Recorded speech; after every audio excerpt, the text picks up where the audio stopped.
how the 4 P's of marketing connect with what we do as government contractors, because there is some tie-in.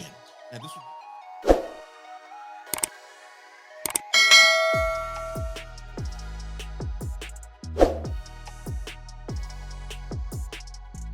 Hey, welcome to the channel. My name is Curtis A. Merriweather Jr.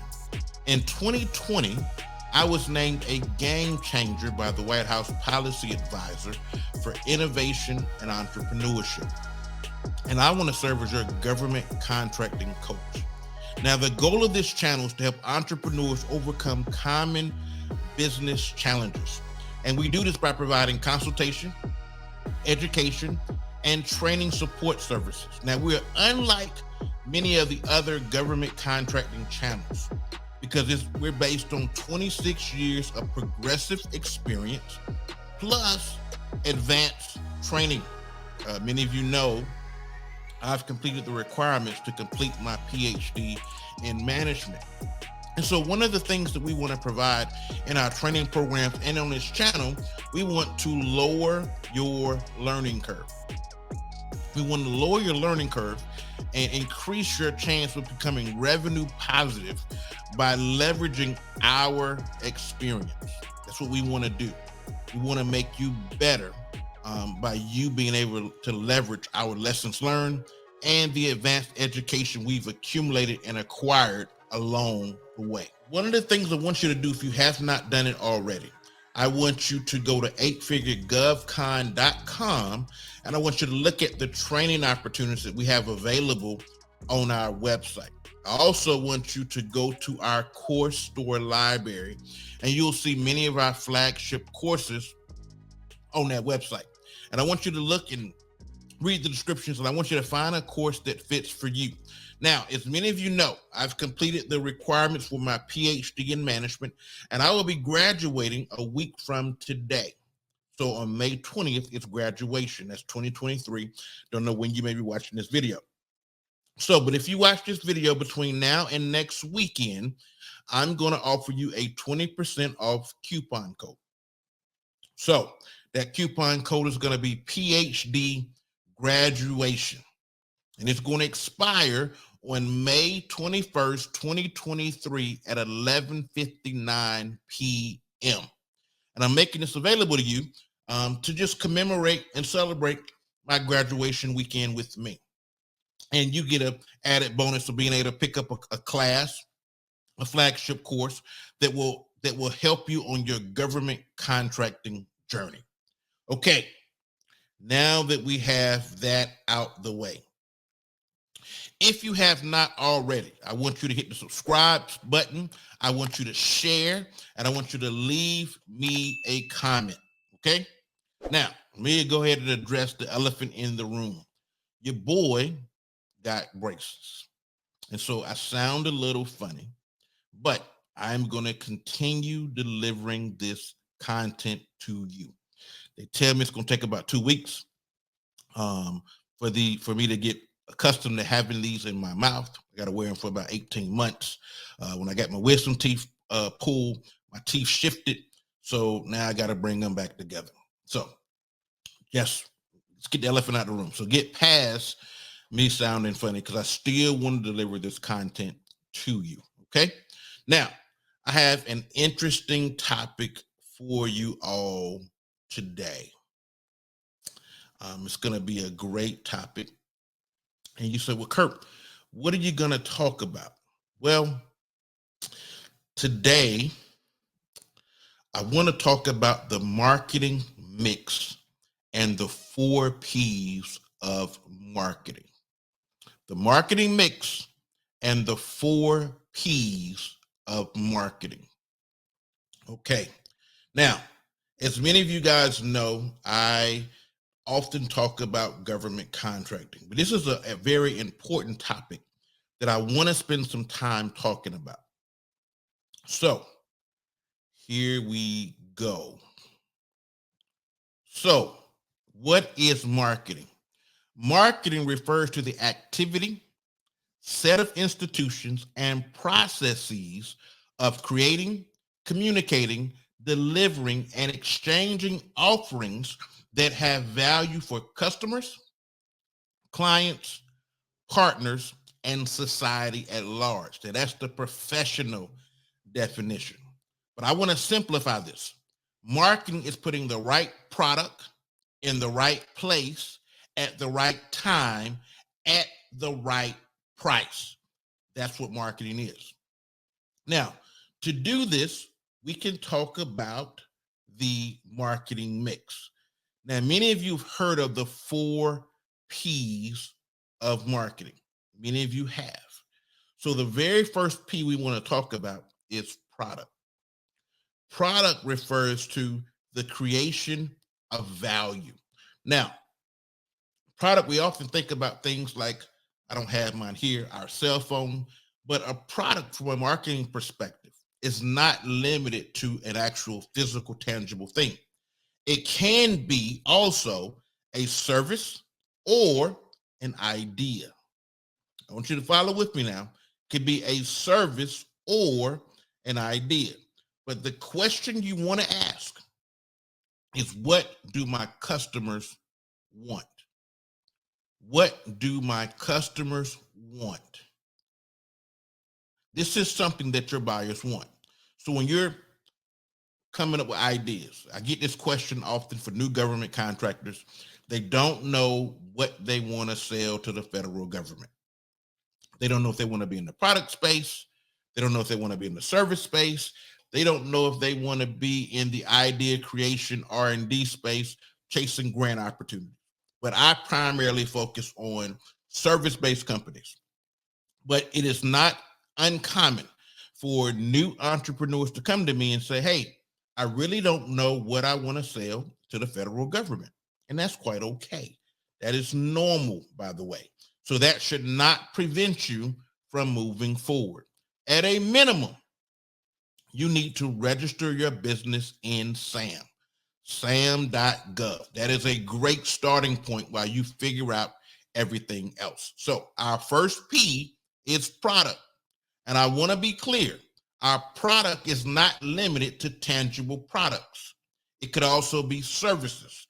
We're looking at a way to create value in the marketplace.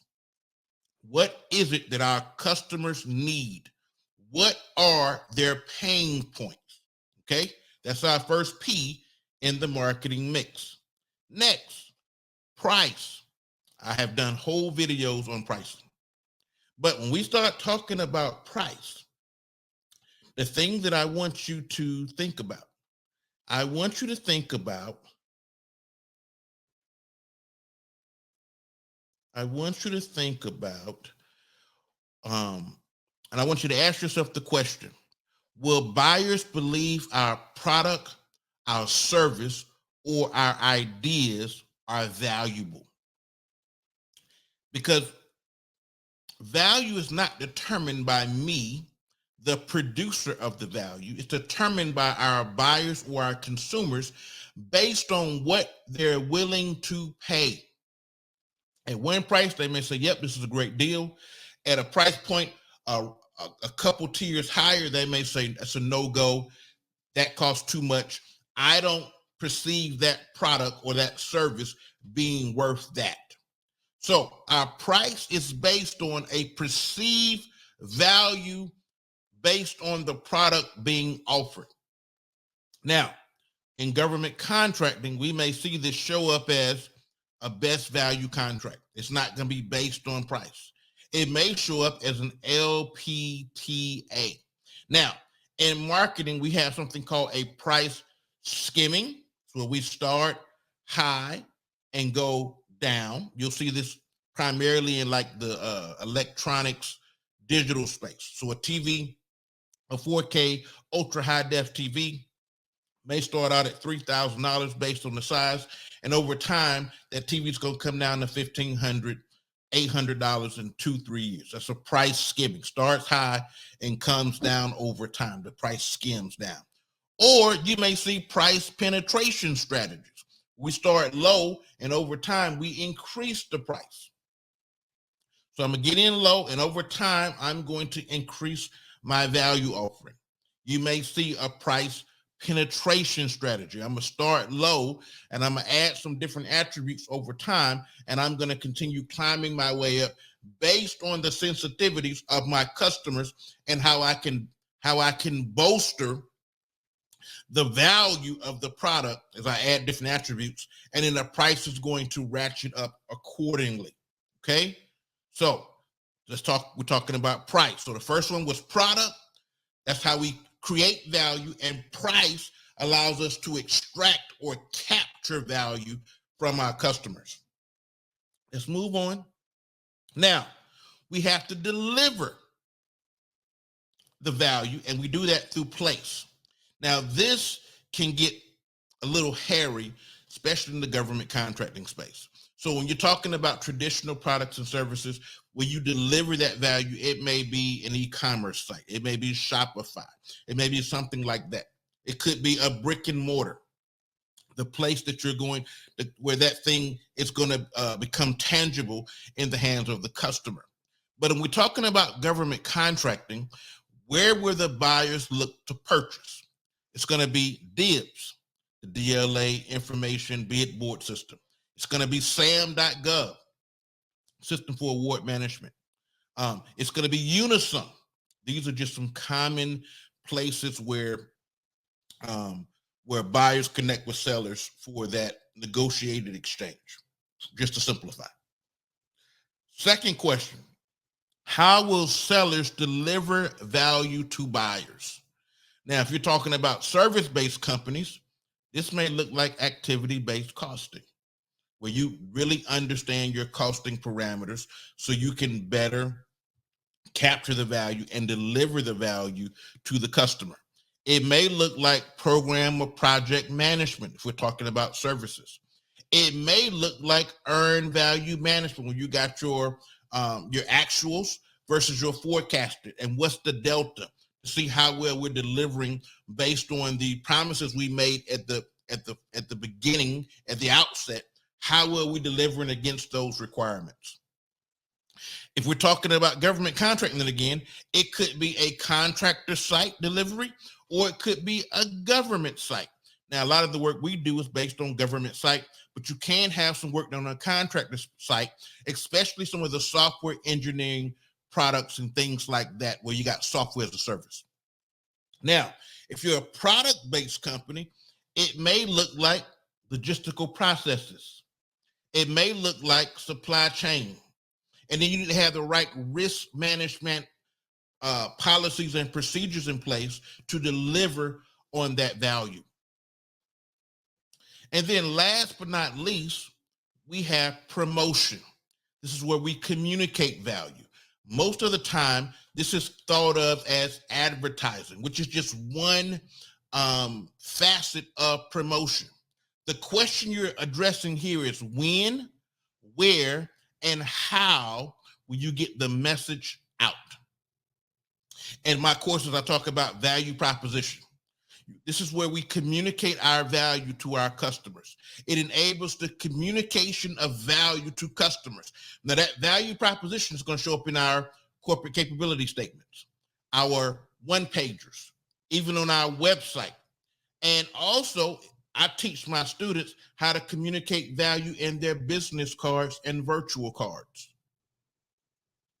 We have to look at different areas, different artifacts of how we're going to communicate this value to the marketplace. And then we want to just summarize very quickly. Our 4 Ps was product. This is a tangible product or service. It includes the packaging, the warranty, the brand name, the image, and the after-sales service. Because I talked about when you got a product-based company, you also need to sell some type of bundled service on top to better increase that pricing threshold and to deliver more value to your customers. Products are purchased for their benefits and what they mean to us. That was the first P, product. Next, we talked about price. What the buyer must give up to obtain the product, normally in terms of money.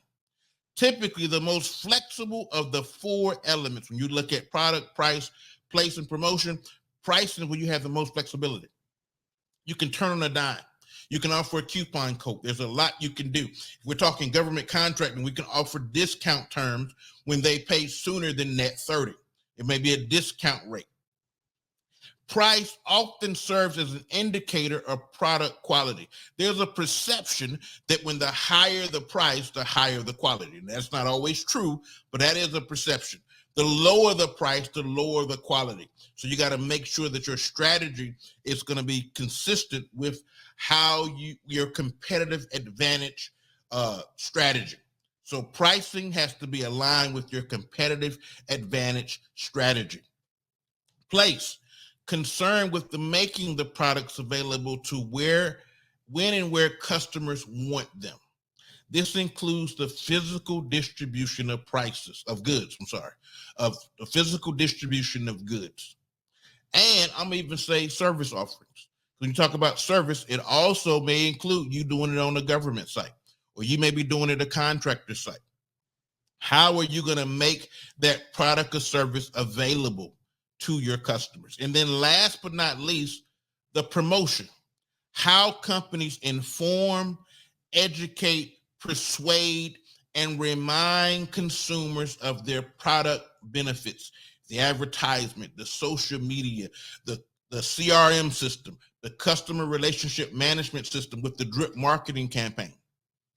So you can keep getting attention and staying at top of mind of your customers. It includes advertising, public relations, sales promotion, personal selling. This your capture management and business development strategy is also part of promotion. You could even say that also includes some of your proposal strategy, because even when you submit the proposal, you're still informing, educating, persuading, and reminding customers of product benefits. Okay? So that's the most of what I wanted to cover here. And I hope you found this conversation helpful. And this was, I wanted to bring the topic home. I wanted you to be able to better connect how the 4 P's of marketing connect with what we do as government contractors, because there is some tie-in. Now, this was just designed to be a primer, but I do want you to go back and watch some of my other videos. So I hope you found value in this video. Definitely leave me a comment. If you have not already, smash the subscribe button, leave me a like, and definitely drop me a comment. And I'll see you in a future video.